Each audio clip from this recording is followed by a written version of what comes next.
بہت سے لوگ آپ نے دیکھے ہوں گے، بہت سے لوگ اقبال کے ہزاروں سینکڑوں شعر انہیں ازبر ہیں کہ نہیں؟ شعر پڑھتے جاتے ہیں، پڑھتے جاتے ہیں، پڑھتے جاتے ہیں۔ کیوں بھائی؟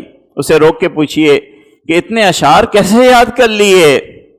اور بہت باتیں کرے گا، مگر ایک حقیقی بات ضرور کرے گا کہ مجھے اقبال سے محبت ہے، مجھے اقبال سے محبت ہے۔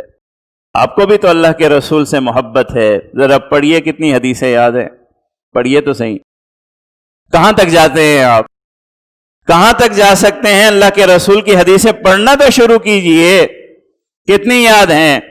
وہ اقبال سے محبت کرنے والا آپ سے کیسے بڑھ گیا؟ امتی سے بڑھ گیا آگے۔ آپ نے میدان ہی الگ کر لیے ہیں اللہ کے رسول کی محبت کے۔ شیطان کے دھوکے ہیں۔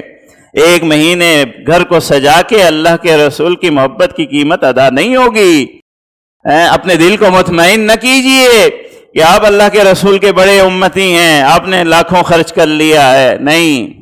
وہ میدان میں آئیے جو اللہ کے رسول کو مطلوب ہے، اس میدان میں آئیے۔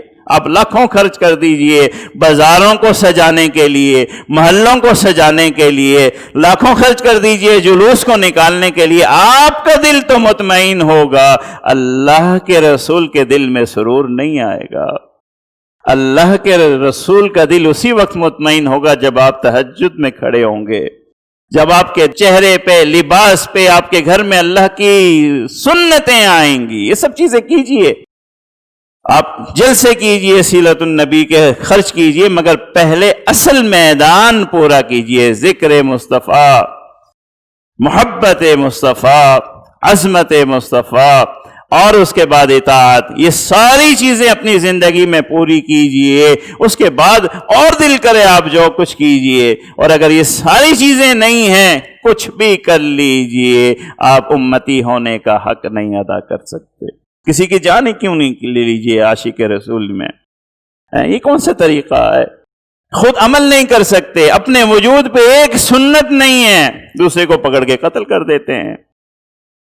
آپ اس راستے پر آئیے جو عشق کا صحیح راستہ ہے، جو عشق کا صحیح راستہ ہے۔ سب سے پہلے اپنی زندگی میں درود شریف کو لے کر کے آئیے، اہتمام کے ساتھ لے کر آئیے، اسے بڑھاتے چلے جائیے، جب تک اطمینان نہ کریں کہ آپ کو یقین ہو جائے کہ آپ کے والدین، آپ کی اولاد، آپ کی کاروبار، آپ کے مال، ان ساری چیزوں کے تذکرے سے اللہ کے رسول کا ذکر آپ کی زندگی میں بڑھ چکا ہے، جب تک مقام نہیں آئے گا۔ جب تک آپ چلتے جائیے، بڑھتے جائیے، بڑھتے جائیے۔ اس کے بعد محبت کی طرف رخ کیجئے، اس کے بعد عظمت کی طرف رخ کیجئے، اس کے بعد اطاعت کی طرف رخ کیجئے۔ انشاءاللہ آئندہ آنے والے جمعوں میں ہم انہی چیزوں پہ گفتگو کریں گے کہ درود شریف کے حقوق کیا ہیں، کیسے پڑھنی چاہیے، ذکر محبت کیا ہے، کن کن مقامات پہ محبت کا اظہار ہونا چاہیے، عظمت کیا ہے، کون سی چیزیں ہیں جو عظمت اللہ کے رسول کی عظمت کے تقاضے ہیں، اور پھر اطاعت ہے۔ اللہ تبارک و تعالی اللہ کے رسول صلی اللہ علیہ وسلم کے ان حقوق کی ادائیگی کرنے والا اور ایک سچا امتی بنائے۔